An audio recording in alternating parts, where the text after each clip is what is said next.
আসসালামু আলাইকুম রহমতুল্লাহি ওবরাকাতুহু। আউযু বিল্লাহি মিনাশ শাইতানির রাজিম। বিসমিল্লাহির রহমানির রহিম। وجوزنا ببني إذ قال الحواريون يا عيسى ابن مريم هل يستطيع ربك أن ينزل علينا من الماء إذ قال الحواريون يا عيسى ابن مريم هل يستطيع ربك أن ينزل علينا من الماء أو مما أن ينزل علينا من علينا مائدة من السماء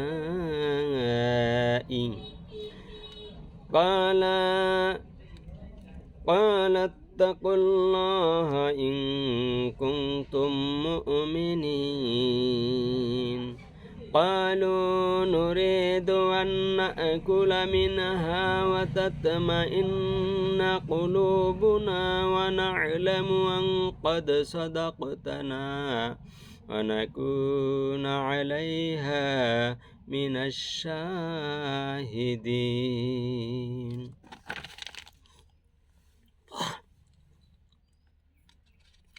قال عيسى ابن مريم اللهم ربنا أنزل علينا مائدة من السماء تكون لنا عيدا لأولين وآخرين وآية منك وارزقنا وأنت خير الرازقين قال الله إني منزلها عليكم فمن يكفر بعد منكم فإني أعذبه عذابا لا أعذبه أحدا من العالمين صدق الله العظيم। সম্মানিত দর্শক এবং শ্রোতা মণ্ডলী, এতে আল্লাহ তাআলা সাতপারা সূরাতুল মাঈদা এর 112 থেকে 15 নম্বর আয়াত আমি তেলাওয়াত করেছি আপনাদের সামনে। এই আয়াতের মধ্যে আল্লাহ তাআলা ঈসা আলাইহিস সালামের সময় ঈসা আলাইহিস সালামের দোয়া এবং প্রার্থনার মধ্য দিয়া তার উম্মত হাওয়ারি গোত্রের জন্য আসমান থেকে জান্নাতের মায়েদা খাবার একটানা 40 দিন নাজিল করেছিলেন। সেই ঘটনাটা আপনাদের সামনে তুলে ধরার জন্য আমি উপস্থিত হয়েছি। ইল্লা মাশাআল্লাহ রব্বি ইশরাহ লি সাদরি ওয়া ইয়াসসির লি আমরি ওয়াহলুল উকদাতাম মিন লিসানি ইয়াফকাহু কওলি। সম্মানিত অতিথিবৃন্দ, দর্শক এবং শ্রোতা মণ্ডলী, আমরা যুগে যুগে নবী এবং রাসূল আলেম ওলামার মুখে অসংখ্যবার জান্নাত এবং জাহান্নামের বর্ণনা শুনে থাকি। এর বাস্তব দৃশ্য দেখার জন্য এক শ্রেণীর মানুষ মরিয়ম আলাইহিস সালামের গর্ভে যে ঈসা আলাইহিস সালাম জন্ম নিয়েছিল বাবা ছাড়া, এই ঈসা আলাইহিস সালামের যারা উম্মাত ছিল, গোত্র ছিল, তাদের নাম ছিল হাওয়ারি গোত্র। এই হাওয়ারি গোত্রের 330 জন মানুষ একদিন আসরের নামাজের টাইমে ঈসা আলাইহিস সালামের সামনে আসে এবং তারা এসে বলতেছে সবাই এক বাক্যে যে ঈসা, তুমি তো বলতেছ জান্নাত আছে, জাহান্নাম আছে, আল্লাহ আছে, এক মালিক, এক আল্লাহ, তাকে সিজদা দিতে হবে, তার ইবাদত করতে হবে, জান্নাত পাওয়া যাবে, যা না পড়লে জাহান্নামে যাওয়া লাগবে। আচ্ছা ঈসা আলাইহিস সালাম, জান্নাত জাহান্নামের যে এত নাজ নিয়ামতের কথা বলো, জান্নাতের কোনো খাবার এনে আমাদের দেখাইতে পারো? ঈসা আলাইহিস সালাম অস্থির হয়ে গেলেন তাদের কথা শুনে। এ আবার কেমন উম্মত যে জান্নাতের খানা দুনিয়ায় বসে দেখতে চায়, যেটা আল্লাহ দিবেন পরকালে মানুষকে। ভাই ঈসা আলাইহিস সালাম অতিষ্ঠ হয়ে গেলেন। এই কথাটা ঈসা আলাইহিস সালামের যে সাহাবী হাওয়ারি গোত্ররা ছিল, তাদের কথাটা আল্লাহ কোরআনে রেকর্ড করে দিয়েছে, যাতে কিয়ামত পর্যন্ত মানুষ শুনতে পারে, জানতে পারে, বুঝতে পারে যে এরকম একটা খাবার আল্লাহ নাজিল করছিল আসমান থেকে, এবং ঈসা আলাইহিস সালামের উম্মতেরা এটা খাইতে চেয়েছিল এবং খেয়েছিল। আল্লাহ তাআলার বরত্ব, জান্নাত জাহান্নামের যে বাস্তবতা, সেটা বোঝানোর জন্য আল্লাহ আয়াতকে কিয়ামত পর্যন্ত রেকর্ড করে দিয়েছে কোরআন শরীফে। সুবহানাল্লাহ। তারা প্রথমবারই বলেছিল, আল্লাহ বলেন, إذ قال الحواريون يا عيسى ابن مريم هل يستطيع ربك أن ينزل علينا مائدة من السماء إذ قال الحواريون, যখন হাওয়ারি গোত্রের লোকগুলা ঈসা আলাইহিস সালামের উম্মতেরা বলেছিল যে হাল ইস্তাতিউ, হাল অর্থ কি, প্রশ্নবোধক, হাল ইস্তাতিউ রব্বুকা, তোমার রব, তোমার মালিক, তোমার আল্লাহ, আমাদের সৃষ্টিকর্তা, তিনি কি হাল ইস্তাতিউ রব্বুকা আইয়ুনাসিলা আলাইনা, আমাদের উপর কি নাজিল করতে সক্ষম, মা এদাতাম, মায়েদা অর্থাৎ জান্নাতি খাবার, জান্নাতি খাবার আমাদের উপরে তোমার আল্লাহ নাজিল করতে, আসমান থেকে পাঠাইতে কি সক্ষম? হাল ইস্তাতিউ রব্বুকা আইয়ুনাসিলা আলাইনা মা এদাতাম মিনাস সামাই, আসমান থেকে। ঈসা আলাইহিস সালাম শুনে আশ্চর্য হয়ে গেল, এই জাতির মধ্যে না জানি কোন গজব আসে, যেই জাতি আল্লাহকে বিশ্বাস করতে চায় না, আল্লাহর জান্নাতের বাস্তব খানা নিদর্শনাবলী দেখতে চায়। ঈসা আলাইহিস সালাম ভয়ে আতঙ্কিত হয়ে গেলেন। তিনি বারবার নিষেধ করলেন, যে তিনি বললেন যে ক্বালাত্তাকুল্লাহ, তাকু মানে ভয় করো, ক্বালাত্তাকুল্লাহ, ঈসা আলাইহিস সালাম বলল, তোমরা আল্লাহকে ভয় করো, ইন কুনতুম মুমিনিন, যদি তোমরা মুমিন হয়ে থাকো, আল্লাহর প্রতি ঈমান আনে থাকো, আল্লাহ বলতে একজন আছেন, বিশ্বাস করো, তাহলে তোমরা আল্লাহকে ভয় করো, এই কথা আর জবানে উচ্চারণ করিও না।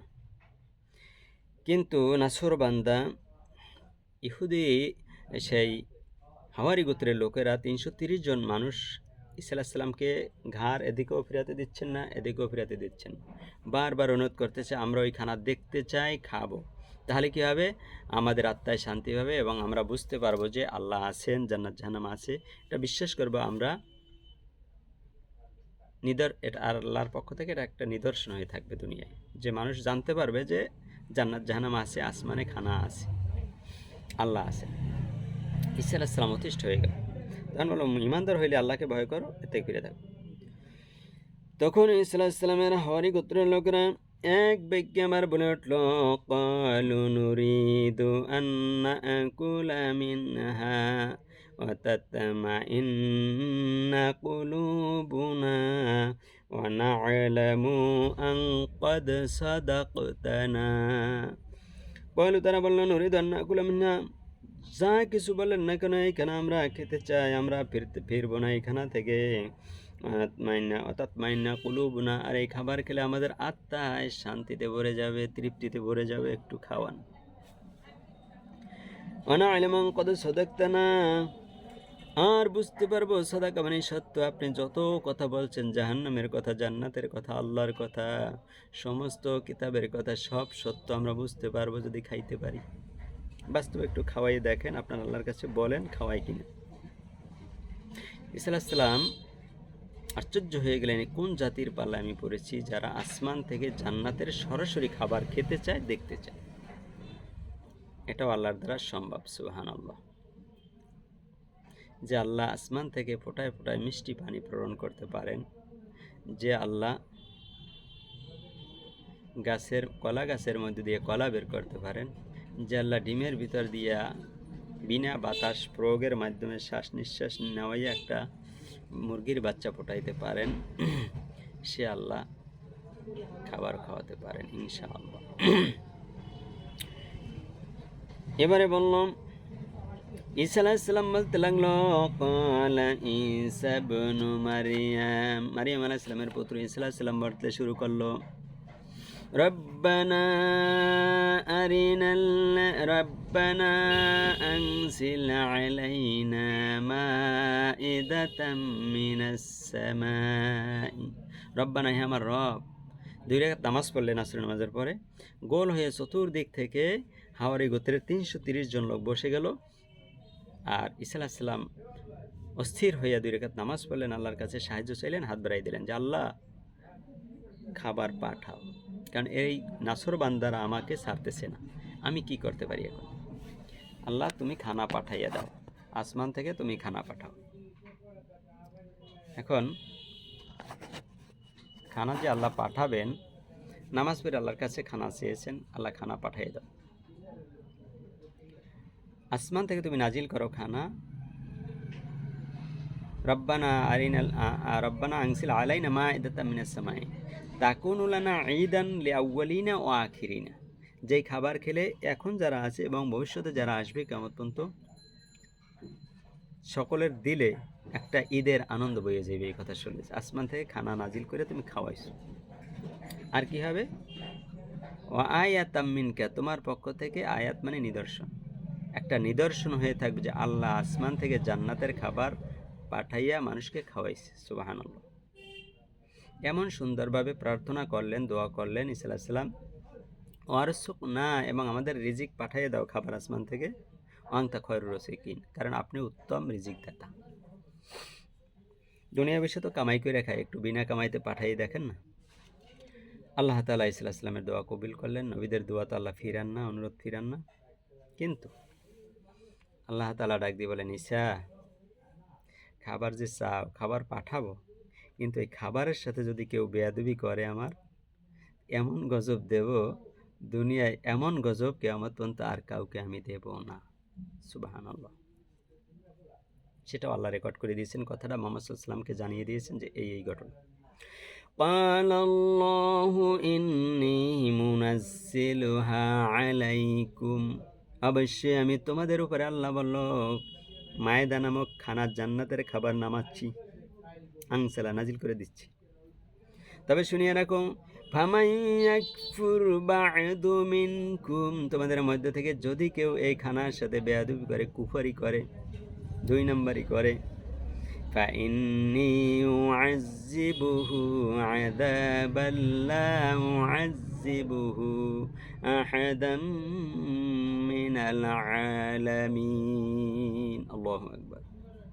আল্লাহ বলল, যদি কেউ এই খানার সাথে বেয়াদবি করে, ফাইন্নী উআযযিবুহু আযাব, এমন আযাব আমি আল্লাহ তাআলা তাদেরকে দান করব। ফাইন্নী উআযযিবুহু আযাবান লা উআযযিবুহু, যে আযাব দুনিয়ার আর কাউকে, আহাদান আমি আর দেব না, মিনাল আলামিন দুনিয়ার মধ্যে, এমন কঠিন ভয়াবহ আযাব দেব যে আযাব আর কাউকে দেব না। এখন এই শর্তে যদি তারা খায়, আমি পাঠাবো ইনশাআল্লাহ। আল্লাহর এই শর্তে তারা রাজি হয়ে গেল। এরপরে কি করলো? আল্লাহ তাআলা আসমান থেকে খানা পাঠালেন। সবাই দেখতে লাগলো। আসরের নামাজের পর গোল হয়ে বসে আছে 330 জন হাওয়ারি গোত্রের সাহাবীরা। তারা আকাশের দিকে তাকায়ে দেখে হঠাৎ বিশাল এক লাল ঢিস, লাল কাপড় দিয়ে ঢাকা, আস্তে আস্তে আস্তে আস্তে 330 জন মানুষ গোল হয়ে বসলে মাঝখানে অনেক গোল ফাঁকা থাকে, সেই মাঝখানে ডিশটা আস্তে আস্তে আসমান থেকে নেমে আসতেছে। সুবহানাল্লাহ। এবং সেই জান্নাতি খাবারের সুবাস, সৌরভে পুরো মুখরিত হয়ে গেল এলাকা। সবাই তাজ্জুব হয়ে তাকিয়ে থাকলেন সেই ডিশের দিকে, যে আসমান থেকে খানা আসতেছে, লাফাইতেছে, যে আজকে থেকে আর কাজ করা লাগবে না, বিনা কাজে বিনা পরিশ্রমে আল্লাহর জান্নাতি খাবো, খাবার খাবো। সুবহানাল্লাহ। এরপরে ঈসা আলাইহিস সালাম তখনও ভীত সন্ত্রস্ত যে এমন আযাব দেবে আল্লাহ বলছে, অবশ্যই এর মধ্যে কিন্তু রহস্য আছে। আল্লাহ তাআলা তো এমনি বলেন নাই, আল্লাহ জানেন বান্দা কি করবে। 330 জন লোক যখন ডিশের দিকে তাকালো, তাকাইয়া দেখে ডিশ ভর্তি খানা নাইমা আসতেছে আসমান থেকে, সুবাসে সুগন্ধে জান্নাতি খানার সৌরভ মুখরিত হয়ে গেল দুনিয়া। কিন্তু সবাই হইচই করতেছে খাবার দেখে। ঈসা আলাইহিস সালাম যখন আসমানের দিকে তাকালেন, খাবারের দিকে তাকাইয়া দেখে ওই খাবারের ডিশের নিচে স্বয়ং জিবরিল আমিন বসা। সুবহানাল্লাহ। জিবরিল আলাইহিস সালাম এই খাবারটা নিয়ে দুনিয়ায় নাজিল হলেন, খাবারটা দিলেন জিবরিলকে। তো কেউ দেখে না, নবীরা দেখছেন সরাসরি। যেমন আমরা শয়তান দেখি না, জিন দেখি না, কিন্তু আছে এটা আমরা সবাই জানি। আর কম বেশি সবাই তাদের ওয়াসওয়াসা দেখেছি, আমি দেখেছি সরাসরি জ্যোৎস্নাময় রাত্রে আমি জিনের ওয়াসওয়াসা সরাসরি তাদের দেখেছি। যাই হোক, অবশ্যই জিন আছে, শয়তান আছে, আর এটা বিশ্বাস করতে হবে, কারণ আল্লাহ এটা সৃষ্টি করেছেন, এটাও একটা ঈমান। আল্লাহর সব কিছুর উপরে বিশ্বাস রাখা এটা ঈমান। সম্মানিত অতিথিবৃন্দ, দর্শকবৃন্দ, ডিশটা যখন নেমে আসলো, মাঝখানে রাখলেন, জিবরিল আমিন রাইখা দিলেন। ঈসা আলাইহিসসালাম দেখতেছেন ডিশের পর্দা সরাইয়া যে বিশাল এক ডিশ খানা, যে খানা 330 জনও খাইয়া শেষ করতে পারছে না, সুবহানাল্লাহ। এবং বিশাল একটা মাছ ফ্রাই করা, ভাজি করা, যে মাছটার কোনো কাঁটা ছিল না, আইস ছিল না, খোস ছিল না, কিচ্ছু ছিল না, এবং ভাজি করা। এই সময় মানুষ কত বড় বুদ্ধিমান হলে, চালাক হলে, বাচাল হলে এই কথাগুলো বলতে পারে, আল্লাহ মাফ করুক আমাকে, যে তারা উঠেই বলল যে এত বড় একটা মাছ এবং ভাজি, 5টা বিশাল বিশাল রুটি, যেটা খেয়ে ছাড়াতে পারবে না এমন 5টা রুটির উপরে 5 ধরনের খাবার ছিল আল্লাহর পক্ষ থেকে। প্রথম রুটির উপরে ছিল জাইতুন, দ্বিতীয় রুটির উপরে ছিল জাইতুন মাখন, তৃতীয় রুটির উপরে ছিল ঘি, চতুর্থ রুটির উপরে ছিল মধু, পঞ্চম রুটির উপরে ছিল ভুনা করা গোস্ত। জাইতুন, মাখন, ঘি, মধু, ভুনা করা গোস্ত, 5টা রুটির উপরে 5 ধরনের খাবার আল্লাহ নাজিল করলেন, সুবহানাল্লাহ। এটা দিয়ে খাবে তারা রুটিগুলো ছিঁড়ে ছিঁড়ে, এবং হরেক পদের ভাজি, এবং সেই খানা আসমানি সব কিছু দেখে মাছ ভাজি করা। সবাই বলল ঠিক আছে ঈসা আলাইহিস সালাম, আল্লাহ তো এই খাবার পাঠাইছে, আমরা বিশ্বাস করলাম, কিন্তু এই মাছটাকে আবার একটু আল্লাহর হুকুমে জীবিত করে দেখাইতে পার? এই মাছটা কি কেমন ভাজি করা, কাটা নাই, তাই মাছটাকে আবার জীবিত করে দেখাতে পার? ঈসা আলাইহিস সালাম আশ্চর্য হয়ে গেলেন, এ কোন জাতি, জান্নাতি খানা দেখতেছে, সরাসরি বিশাল ডিশ ভর্তি খানা এসেছে, মাছ এসেছে, রুটি এসেছে, মধু এনেছে, সব কিছু এসেছে জান্নাতি খাবার। তারপর আর একটা চালাকি শুরু করেছে, সাথে সাথে আল্লাহর কাছে দোয়া করলেন, আল্লাহ এই মাছটাকে কুম বেজ নিল্লা, মাছটার আঙ্গুল দিয়ে ইশারা করলো, কুম বেজ নিল্লা, ওই মাছ তুই আল্লাহর হুকুমে আবার আগের মতো জীবিত হয়ে যা, সুবহানাল্লাহ। সাথে সাথে মাছটি আগের মতো জীবিত হয়ে গেল, ছটফট করে লাফাচ্ছে, ডিশ টিশ সব কিছু নিয়ে লাফাচ্ছে, ছটফট করতেছে। সবাই বলল ঈসা মাছ থামাও, না আমরা সব মারা যাব এই মাছের ঘাইতে, সুবহানাল্লাহ। সাথে সাথে ঈসা আলাইহিস সালাম আবার হুকুম বলল, আল্লাহর হুকুমে এবার তুমি মাছ আবার আগের মতো স্বাভাবিক হয়ে যাও। মাছটি আবার আগের মতো ফ্রাই হয়ে গেল, সবাই খাওয়া দাওয়া শুরু করলেন, সুবহানাল্লাহ। এমনিভাবে সকাল বিকাল 2 বার আসমান থেকে আল্লাহ জান্নাতি খানা প্রেরণ করেছেন, ধনী গরিব সবাই খেয়েছে পেট ভরে। এক পর্যায়ে এই হাওয়ারি গোত্রের লোকেরা 40 দিন যখন খাওয়া হয়ে যায়, তারপর হুকুম করল আল্লাহ আসমান থেকে যে ঈসা, এখন আমার একটা হুকুম ফরমান আছে যে এই খানা বসে বসে এখানে খাইবে, কাজকর্ম বাদ দিয়া, এটা আর হতে পারে না। আজকে থেকে গরিব যারা অসহায় মানুষ আছে তারাই কেবল আমার খানা খাবে, আর বড় লোক তারা খেতে পারবে না, কামাই করে খাবে। এটি মারামারি শুরু হয়ে গেল তাদের মধ্যে, দোস্তাদোস্তি, যে না আমরা এই খানা খেয়েই ছাড়বো, আমরা কামাই করে খাইতে পারবো না। তাহলে আল্লাহর এই হুকুম লঙ্ঘন করছে, খানার সাথে বেয়াদবি করছে, খানা আল্লাহ খাইতে নিষিদ্ধ করছে, তারপর ধনী রেখেছে। এক পর্যায়ে এই খানার সাথে যখন বেয়াদবি করলো, যত মানুষ ওইখানে ছিল রাত্রিবেলায় খাইয়া ঘুমাইল। রাত শেষ হয়ে গেল, একদিন হঠাৎ দেখতেছে আজান হয়েছে, নামাজের জন্য কেউ আসতেছে না, রুম থেকে বের হচ্ছে না। মুয়াজ্জিন সহ তদন্তকারীরা সবাই ছুটে গেলেন, তারা কোথায়? তখন দেখলো হাওয়ারি গোত্রের লোকগুলা সব শুকারে পরিণত হয়ে গেছে, নাউজুবিল্লাহ মিন জালিক। রাতেই সমস্ত মানুষগুলা শুকারে পরিণত হয়ে গেল, যারা এই খানার সাথে বেয়াদবি করেছে। আল্লাহ তাআলা এক রাত্রিতে সবাই শুকারে পরিণত করছে। কিছুদিন বাঁচার পরে ভুগতে ভুগতে তারা দুনিয়া থেকে বিদায় নিয়েছে। এর জন্য আমি অনুরোধ করব, যারাই আমার ভিডিও দেখছেন, ভিডিওগুলো ভালো লাগলে একটু শেয়ার করবেন। যত মানুষ কথাগুলো শুনবে ঈমান মজবুত হবে, কিয়ামত সম্পর্কে বিশ্বাস আসবে, আল্লাহ সম্পর্কে বিশ্বাস আসবে, জান্নাত আছে, জাহান্নাম আছে, এটা মানুষ বিশ্বাস করবে। ইতিহাস কেউ মুছে ফেলতে পারে না, আর কোরআন নামক ইতিহাস তো মোছার কোনো সিস্টেমই নাই। যেটা সে তখনও ঘটেছে, এখনও কোরআনে বিদ্যমান আছে। যুগে যুগে এগুলো মানুষ দেখেছে, ফেরাউনের সেই কাহিনীও সব এখনও আছে। মানুষ দেখে নাই এমন কিছু নাই, আল্লাহ আছে, জাহান্নাম আছে, জান্নাত আছে। এগুলো বুঝে শুনে আমরা যেন তওবা করে আমল করে জান্নাতি হইয়া সাদা কাফনের কাফন পরে ঘর থেকে যাইতে পারি। আল্লাহ যেন সেই তৌফিক সকলকে দান করেন। আমি অনুরোধ করব, জান্নাতি খানা সব মানুষ দেখেছে, খেয়েছে, সবাই বিশ্বাস করুন, ঈমান আনুন, নামাজ পড়ি, আমরা রোজা রাখি, পর্দায় থাকি। আর মৃত্যু যেদিন আসে যার যেভাবে এভাবেই হবে। কেউ পানিতে পড়ে মারা গেলে অনেক মানুষ রাগারাগি করে, দেখো না, আসলে ইন্তেকাল আসলে তখন কারো হুঁশ থাকবে না। এজন্য কাউকে কোনো বিষয় দায়ী মনে করা যাবে না। আল্লাহ তাআলার এটাই লীলা খেলা। আবারও শেষ করছি। আল্লাহর প্রতি ঈমান আনুন, জান্নাত জাহান্নামের প্রতি সকলে ঈমান আনুন, আমিও আনি। আমার জন্য সবাই দোয়া করবেন, আমিও সবার জন্য দোয়া করি। আল্লাহ তাআলা যেন কোরআন হাদিস বুঝে শুনে সেই কোরআনের কাহিনীগুলো শুনে বাস্তব দৃশ্য জাহেলি যুগের বুঝে শুনে যেন ঈমানটা মজবুত করে আমরা সবাই দুনিয়া থেকে বিদায় নিতে পারি। আসসালামু আলাইকুম ওয়া রাহমাতুল্লাহি ওয়া বারাকাতুহু। সবাই ভালো থাকবেন, সুস্থ থাকবেন।